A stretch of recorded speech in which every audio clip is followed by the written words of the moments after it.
چیکار میکنی؟ این برای پسرمو، برای خوشبختی. برای خوشبختی پسرت؟ وای چی در کاری فکر اینه قملی افعال بینش آورد. پسرمو اینه خوره دلش از زنش خنک میشه و انا باید دختر خودم یافتگی کلین میکنم. من این اونجا بمونی. همین خوره دلش از زنش خنک میشه ده؟ بیا انیخمی؟ یه باید قملی افعال بینشه گرانتشه. اونجا بمونی. خیلی باشد من اینه خودم میخورم.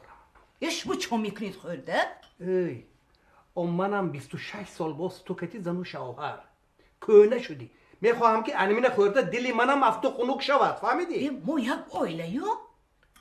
یک اویله؟ اوی انا همین پسرتم قتی زنش یک اویله. برای چی دیده دونسته اویلهش ویران کردی ایستادی؟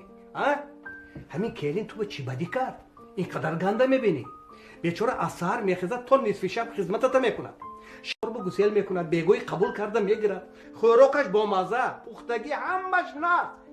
یگون کمبودی ندارد. برای چی قدر بد میبینی همونه؟ ای همین کلین شده چوکده است یک میبل بین رو کتی اومد. بس کن. میبل؟ چی همین میبل تو به آشو نامت یاد می؟ یا بر خدا فکر کن که نه کلین شده آمدی. دوتا کرپچه کتی آمدی. چی کرپچت من با معقول نیفته من توی از خانه براورده دفع کردم می؟